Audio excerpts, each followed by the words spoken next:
कमर के नीचे पहिर के घूमेली साड़ी हो के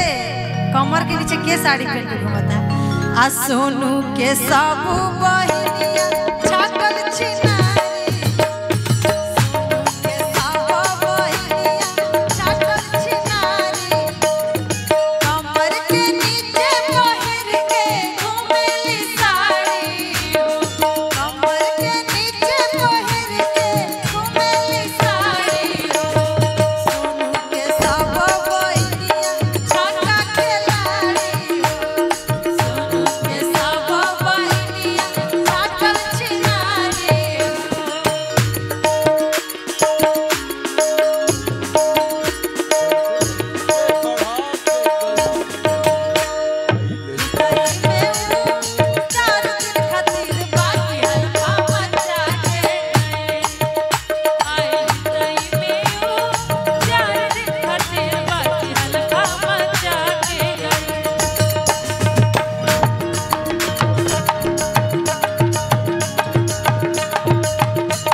उतना नहीं के शोभा दे तू जैसे नाम कहल गिला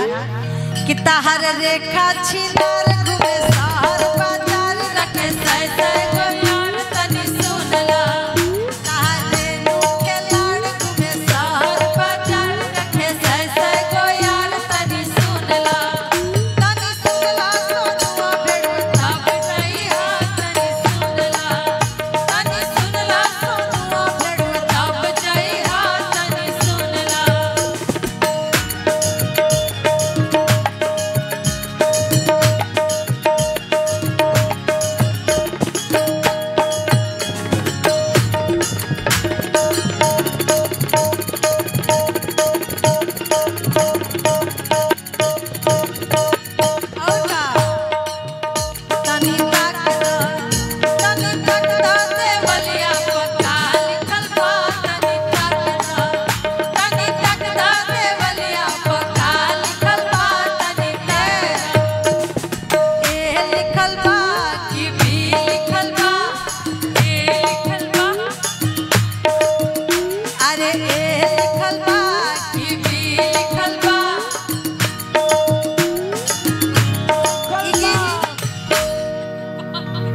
वंदना स्वाति के है इनके लोग के बहिन आ ताहरा बहिनी के 16 भतार लिखल बा तनी तक दा दे बलिया पका लिखल बा तनी तक दा दे बलिया पका लिखल बा तनी तक दा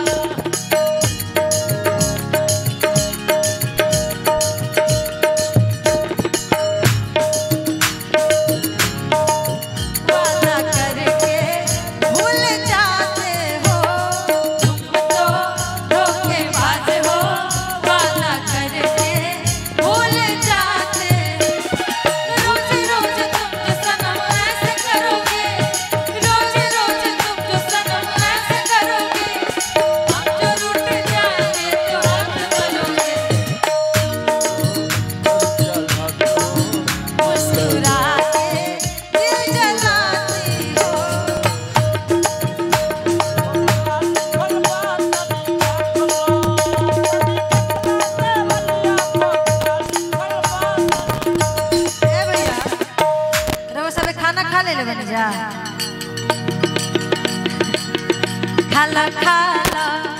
खाला खाला सोनू मटर पनीर खाला खाला खाला खाला सोनू मटर पनीर खाला खाला। और नाम क्या बताते जो वहाँ बैठे हैं एक जन के तो सोनू नाम है भवानी खाला खाला खाला खाला भवानी मटर पनीर खाला खाला खाला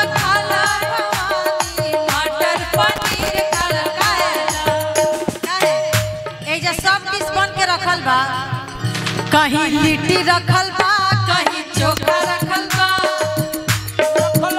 कहीं चोखा रखल बा कहीं लिट्टी रखल बा कहीं चोखा रखल बा कहीं चोखा रखल बा। ए भैया सोनू के बहिनी के गरम समोसा रखल बा काला काला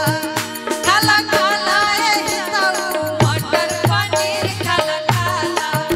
काला काला ए ताऊ मटर पनीर काला काला काला काला काला काला ए ताऊ मटर पनीर काला काला मटर पनीर काला सासू हंसत रतिया गइले बिहसत रतिया गइले ना जाना ओह दिनवा सासू हंसत रतिया गइले बिहसत रतिया गइले ना जाना आए है ना जाना भगवान के मरमिया ना जाना भगवान के मरमिया ना जाना भगवान ना जाना भगवान के मरमिया ना जाना के मरमिया ना जाना भगवान के मरमिया ना जाना। सोनू बड़े वाले जी भैया के डिमांड बाकी बड़का जी जाग ले तो गाड़ी गावे के बना